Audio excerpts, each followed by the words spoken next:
Suara Kebenaran pada Jumat, 13 Juni 2025 berjudul Takut Berbuat Dosa. Karena kita belum pernah masuk neraka, maka sering kita hidup sembarangan.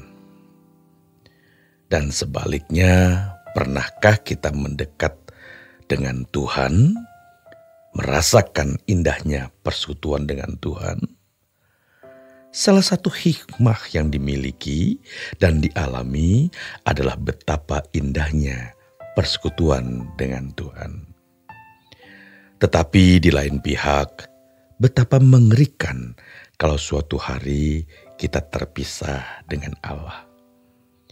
Jadi bisa dimengerti kalau seseorang yang banyak berdoa pasti takut berbuat dosa.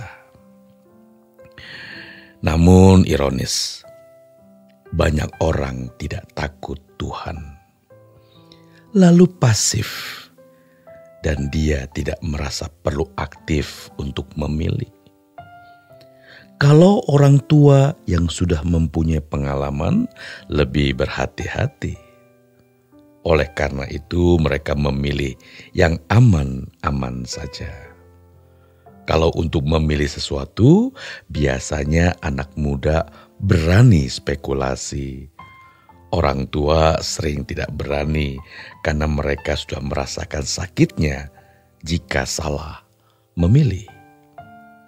Pernah masuk neraka? Belum. Dan jangan. Pernah terpisah dari Tuhan? Pastinya pernah. Artinya tidak merasakan kehadiran Allah.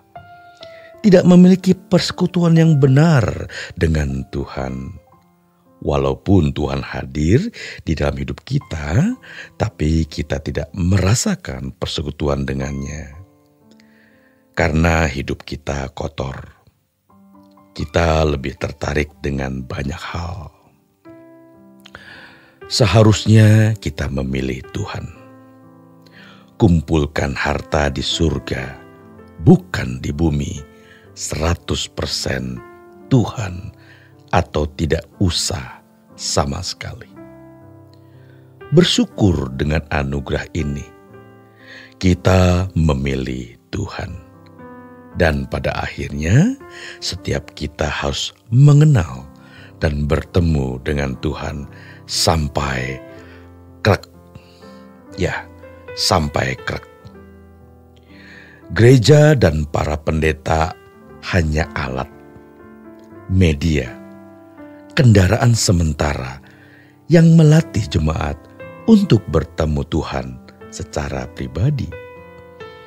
Kalau pendeta dan gereja menjadi terminal, maka jemaat tidak akan bertemu Tuhan. Sibuk urusan gereja nih. Sibuk urusan aktivitas gereja. Namun tidak sampai bertemu Tuhan.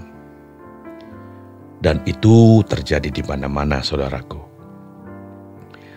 Gereja menjadi kerajaan atau kingdom mereka.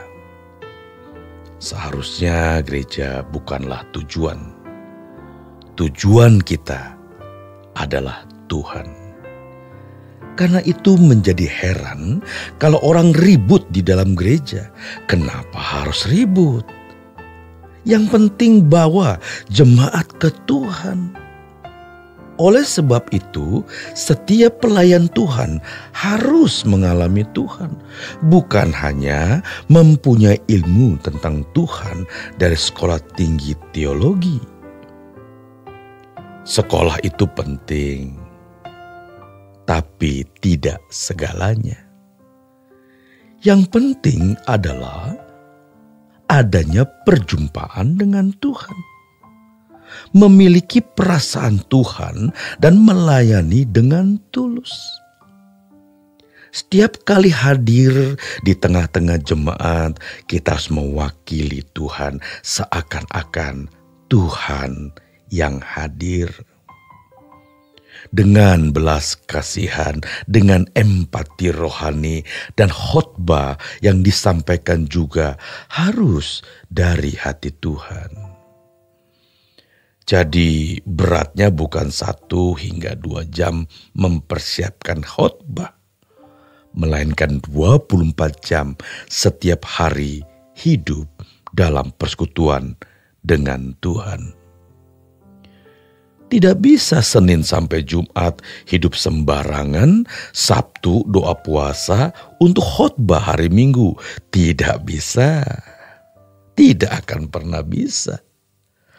Kita harus benar-benar menemukan pesan Tuhan untuk jemaat. Pilihan kita harus Tuhan, titik.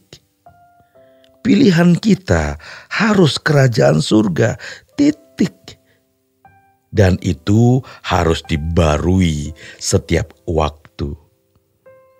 Karena jangan-jangan kita sudah menyimpang atau sedang berhenti mampir. Padahal semestinya kita harus berjalan terus. Keadaan dunia yang sudah rusak, krisis ekonomi, perang dan bencana alam yang menyebabkan banyak keluarga tercerai-berai. Kiranya itu membuat kita memimpikan dunia yang aman, dunia yang damai, yang hanya ada di langit baru dan bumi baru. Kita bisa menghayati tragisnya hidup dari hidup kita masing-masing.